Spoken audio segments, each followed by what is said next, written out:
What we're going to do today is we have this log. This is overcup oak. It's not that big on that end, but we got a problem that it swelled here where it grew next to another tree and it made it flare out. I want to cut this into some slabs and lumber, but the problem is it won't fit on my sawmill in this wide a configuration.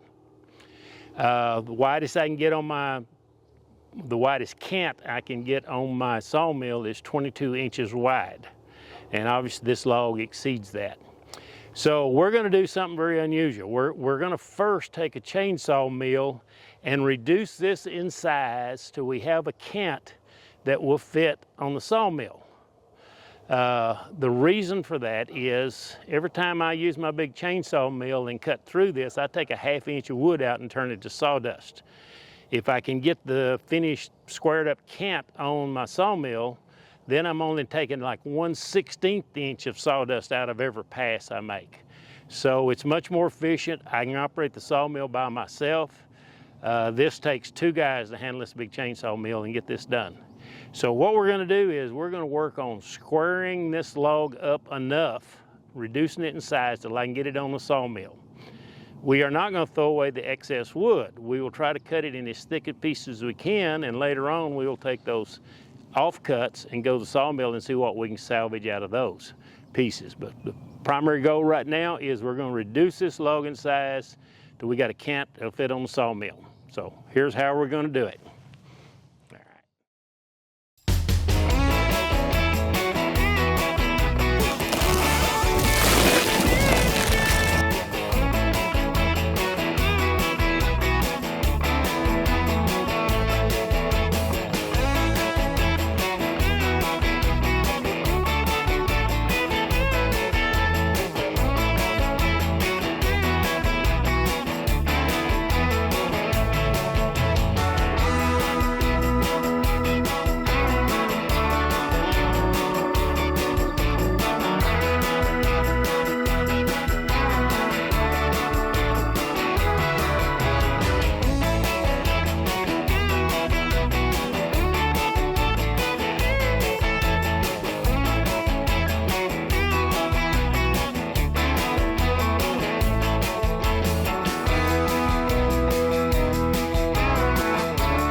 Now we're to do this in one cut, and I'm not sure we can. I'm not sure we can do that.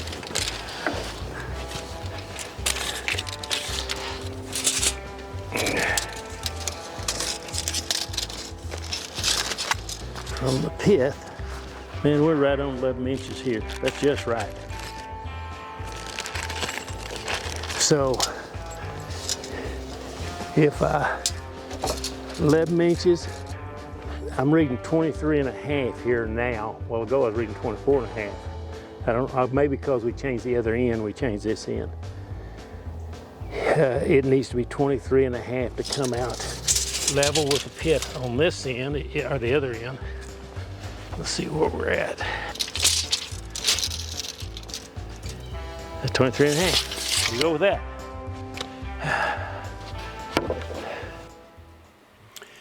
To make sure we've got an accurate cut with this chainsaw, we have to stabilize this whole support structure here that we've got. The long rails are screwed to the uprights so that they can't move, and then we'll come along and add cross sticks down from the rails to the log, which keeps any lateral movement of this structure as we cut.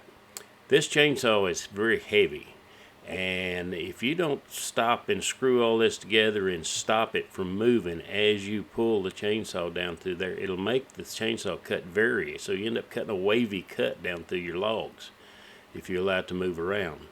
So we take this trouble all the time to stabilize this whole structure. We have to screw it in at various places and make our cuts, and then when you get ready to move to the next cut, you have to turn around and screw it all back together. So it takes a little time, but it ensures that we got an accurate straight cut down the log. Remember, we're going to take this to sawmill.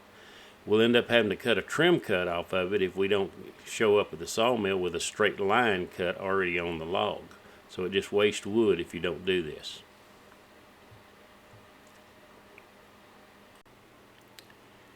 This log, where it grew up against that other tree, made a flange so wide that we can't do it in one cut, flatten the log. My saw is set at a 12-inch gap, but we're going to have to make one cut just to flatten it enough we can lower the stanchion and make another cut to level the log. The flange are just too wide. Sometimes you get into this where more than one cut's required.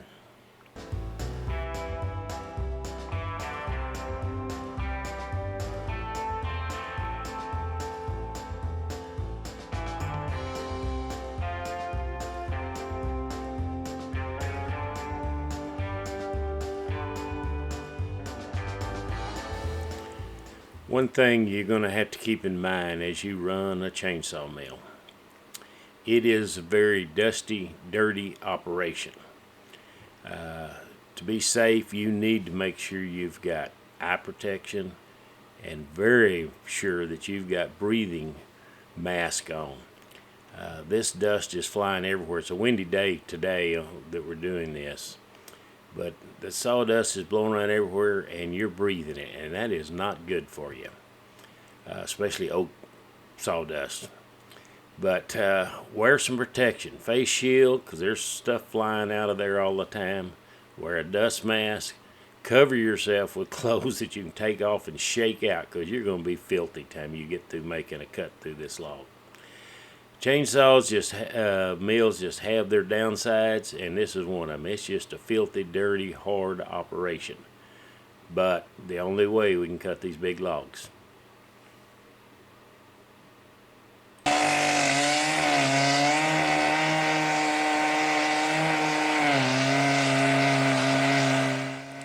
Don't forget hearing protection. These old chainsaws are loud.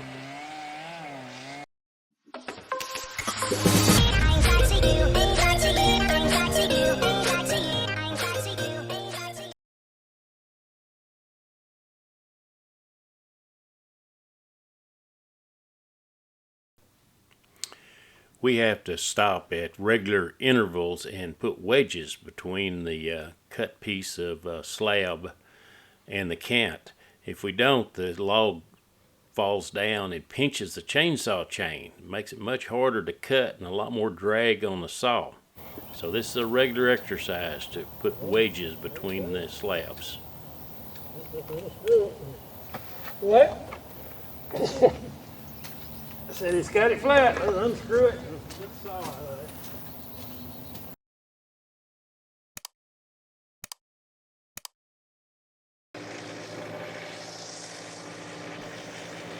Now that the topside cut has been made, we've got to lift the chainsaw mill up, disassemble all this gantry works, get the slab off of there that we have cut, and then we got to roll this log so we can cut it again.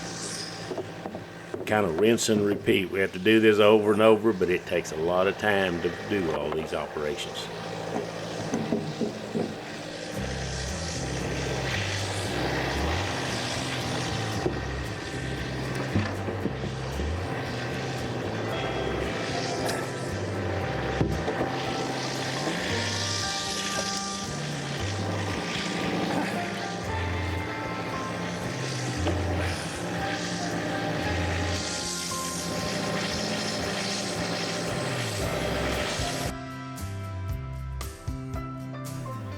You can see by how much this log piece that we're removing has swelled on one end, how much we had to take a cut off just to get this log squared up. This thing had the biggest bale of any log I think I've ever messed with. So a lot of cutting just to get it square.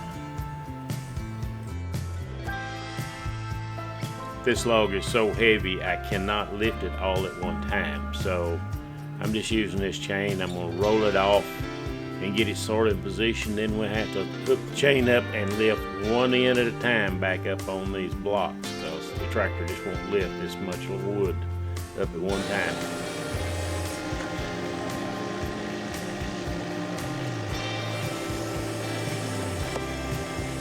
As you seen, we had trouble lifting the log around. We now have flipped it over and we're fixing to cut this other side. It's so high, we're going to have to cut here, lower the stanchion, and cut it again. Now, why did we have so much trouble moving this log around? It's 25 inches diameter at the small end, and that means it's much bigger up here. So what that amounts to is this log weighs 3,900 pounds of overcup oak, green wood. Remember, green wood's heavy. So we're talking basically just slightly less than a 4,000 pound log we're dealing with. And that's why we kept having to use the tractor and lift one end at a time. My tractor is rated for like 2,500 pounds of lift. It'll do a little more than that if I trick around with it, but it sure is pushing it to the limit. So we're trying to deal with a 4,000 pound log here. We'd have cut a little bit of it off on that first cut, and we'll cut some more weight off of it this time we get through. We're still probably dealing with a 3,000 pound log after we get these cuts done. So very hard to pick up and maneuver. Again, we're trying to get this log squared up and cut down to the point it'll fit on the sawmill, and we can make some real fast cuts over there. Much easier than doing it with this setup every time we make a cut with all this stanchion work. So anyway, we're going to move on and get this cut off, but it's going to take 2 setups to get this side here, just because that spur is sticking up so high. If you're wondering what we're cutting this thing with, we're using a steel 880 saw to drive a 60-inch chainsaw mill. That means there's like 14 feet of chain running around that thing. And it is very heavy, but it takes a saw with that big a motor to get it to cut through this wide wood when we start getting very wide cuts. Right now we're doing very narrow cuts, so it moves a little easier than normal. All right, we're going to get to cutting on this. This is kind of funny here. This tree was growing up against another tree, and then it split off. But apparently that's bark where it wouldn't even, it was attached on 2 sides, but the core of the tree still had bark on it in the middle. That's kind of an odd deal. Anyway.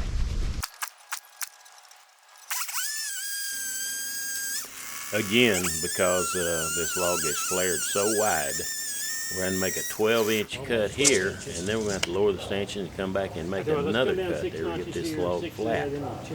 That flare sure was wide. 1, 2, 3, 6. Let's go check that. Well, all right, I'll come down 1, 2, 3, 4, just to see where we're at.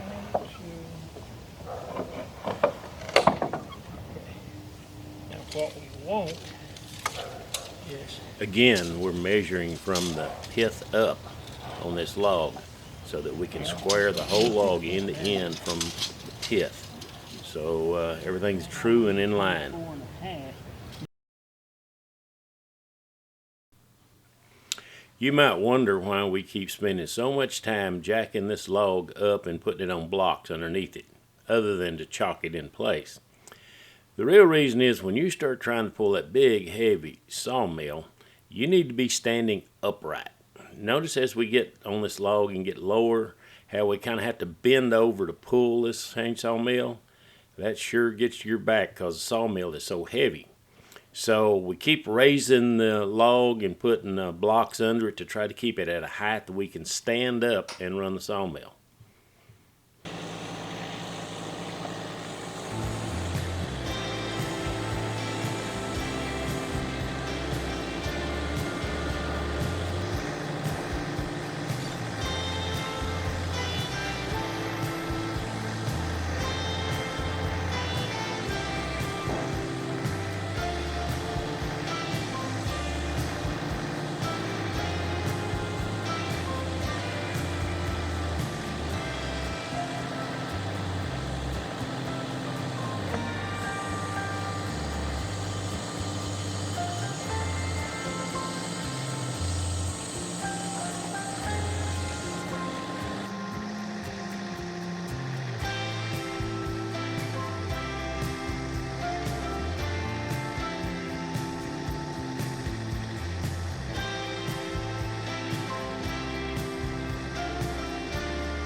Here's the reason that we went so much trouble with this log.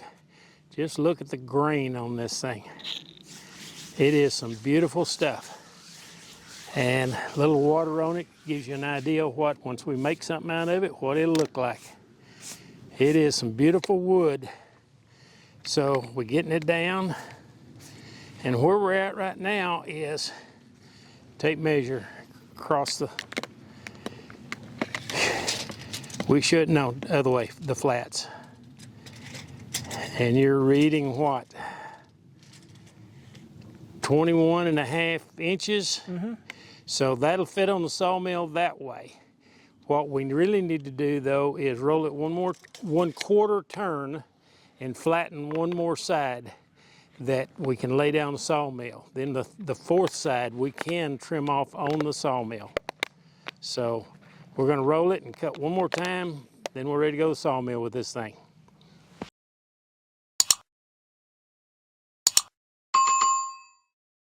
Let's take the chain and do the normal flip that we do on a sawmill. I think it's light enough that we can roll it that way. And which side do we want up? This looks like with that big knot limb out, it looks like the side we need to trim, doesn't it? It is, I mean, that is the knot. It does look flatter on that side though. Yeah, let's make this the upside. Upside? Upside. I have come up with this method of flipping logs. It requires a 25-foot long section of chain and 2 sliding logging hooks. But by putting those hooks on the side of the log and then hooking it over my forks like this, when I lift, it just rolls the log up into position when I want to roll it over. It's also good for moving the log into a certain position on either chainsaw mill or sawmill. Works pretty good, but it takes a long chain to make it all work. This is not as big as log as I sometimes turn, so that's why there's some little extra chain showing there.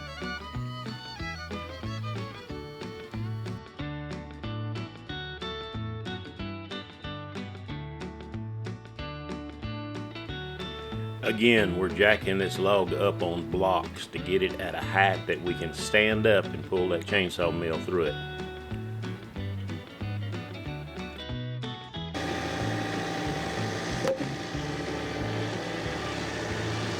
Take your measure from the ground up to the pit.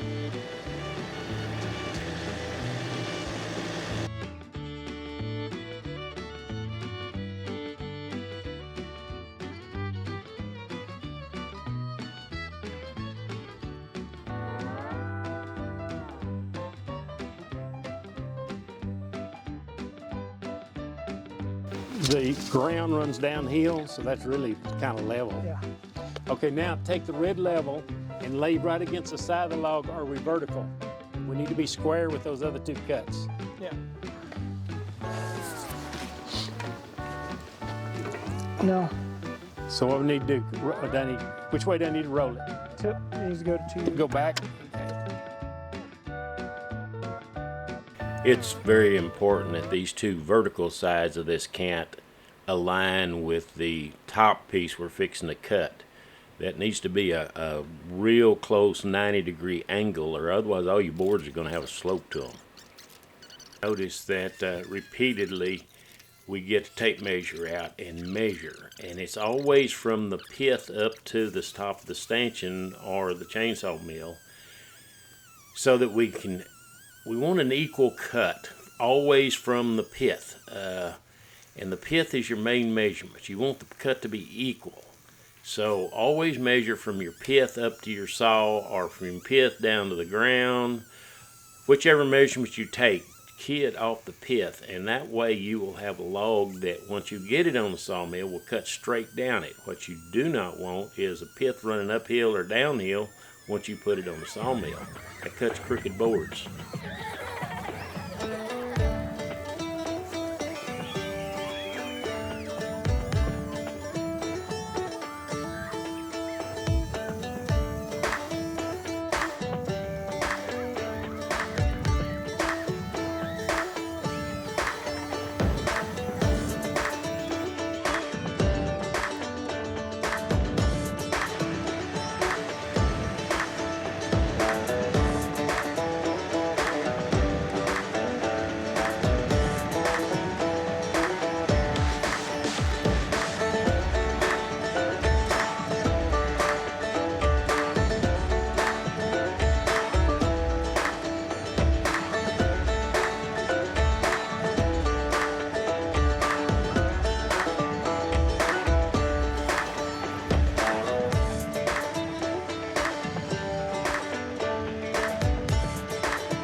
I have discovered through trial and error that this wood stanchion system that I use to hold the saw needs to be stored inside. The holes where the bolts go through the pieces and the long stretch pieces, if you leave them out in the weather and the sun, it warps them, swells them. So you have a lot of trouble setting this thing back up unless you store it inside out of the weather. All right. We now have got this log squared up to where it's roughly 22 inches square, or the cant is 22 inches wide, and from the pith it's 22 inches this top piece. We didn't cut the fourth side. We'll do that on the sawmill by laying this side down and use the sawmill to square up that edge. So we'll get that, and then we'll take this cant and start cutting the slabs and lumber out of it. Now, this is kind of one of those deals, is it worth it for us doing this? Using a chainsaw mill is an extremely slow, hard-working process to use. We have been out here doing this for 4 hours. Is how many hours it has taken to really saw this thing on and get it squared on 3 sides. We hadn't even sawmilled it yet. It's got to go to the sawmill. If I had a charge just for this operation, that's about $300 worth of charges that you got just squaring up the log before it goes to the sawmill to cut in the lumber. So you've got to add that $300 to whatever lumber you get off of the thing. So is it worth it? It is, because this is a very special log with very special grain in it. But on a common, say, as a pine log that you're going to make 2x4s out of, you can't come out doing this method. But anyway, sometimes though, these logs are just too big to fit on the sawmill, and that's a much more efficient way of sawing up lumber or slabs than it is out here with a sawmill. And you've seen how slow this went. It's just a long process. But we got her here. Real soon we're going to carry it over to the sawmill, and we're going to finish cutting it up later on.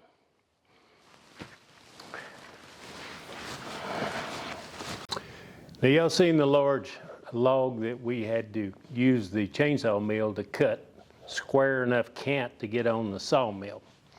So we got a lot of footage on that, and you get a look at how we go about that. We took that cant that's 21 inches wide and took it to the sawmill and cut it into 5 slabs. We always, where the pith is in the middle, we cut a wide slab that's 4 inches wide, is what we done with lumber. Then we turn it up and cut 4-inch boards off of it. So that made just the center cant off that sawmill that had the pith in it. It ended up making 16 1x4s. If you remember when we cut the log, we used the chainsaw mill to cut 3 sides of it square and parallel to the pith. Took it to the sawmill, and it still had a wider end on one end. But we used the sawmill to cut it off, and after trimming some of the bark off, I ended up getting 2 20-inch wide, 1 by 20-inch boards, 10 feet long, off of that piece of the log before we started cutting these 2 3/4 inch thick slabs off of it. Now, this whole thing, when we got to doing it, you know, it adds up. One of the reasons we start doing it, and I'll show you a picture of this later, is this is what the wood looks like when it's dry and been run through a planer. It's really some beautifully grained wood. And so we'll make a lot of use out of that in the future. But that cant that we took to the sawmill after the trimming, now remember there's still 3 pieces of trim up there that we haven't got to yet where we cut the angles off of it. But the finished cant that we took to the sawmill end up I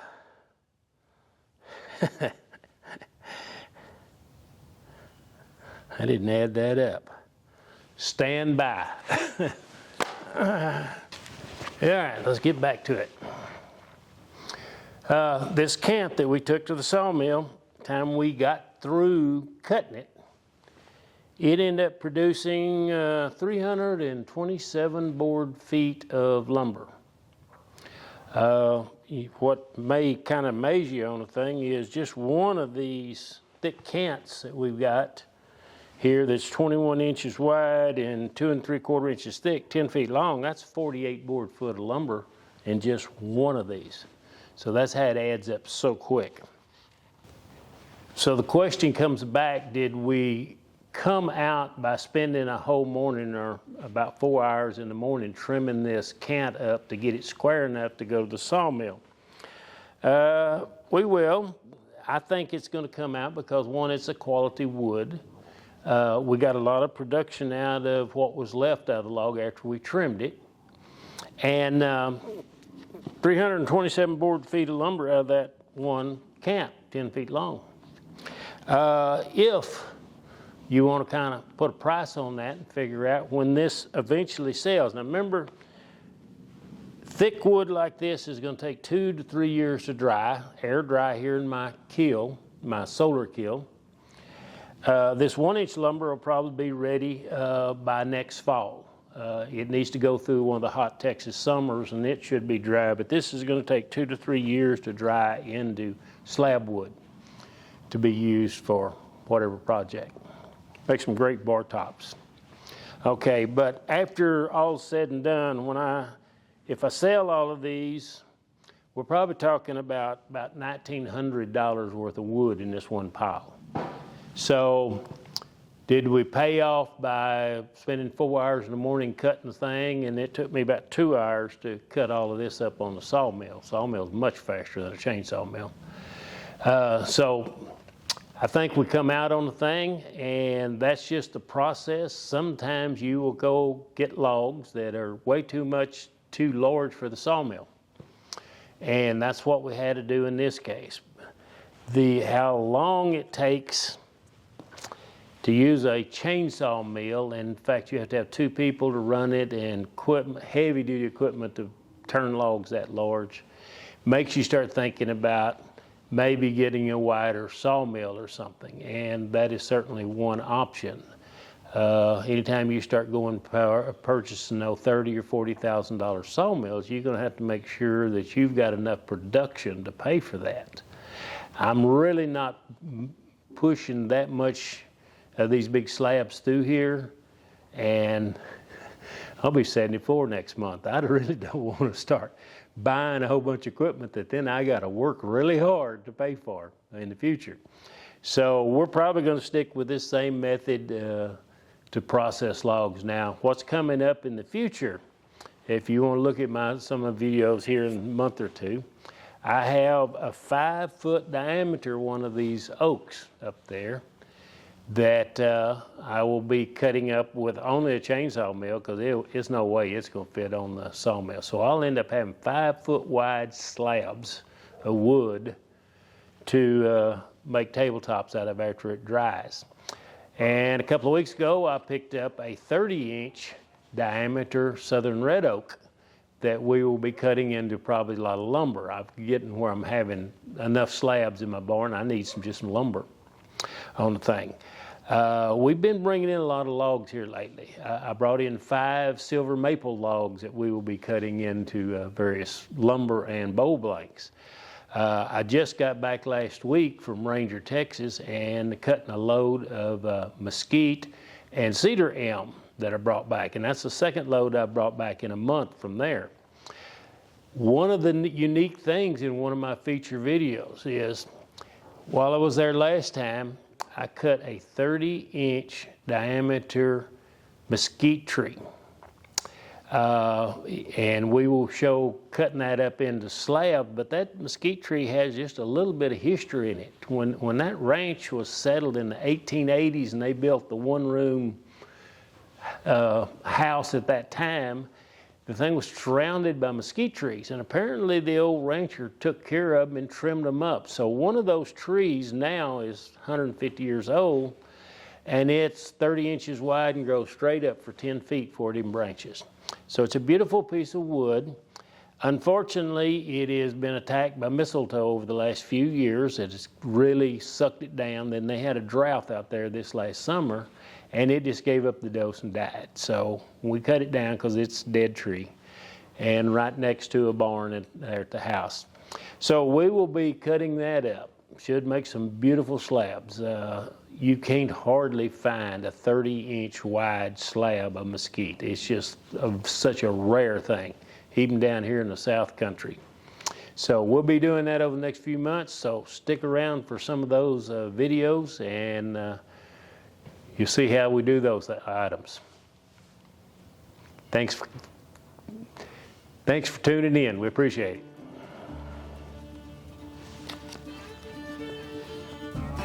Trying to figure out what I left out of here.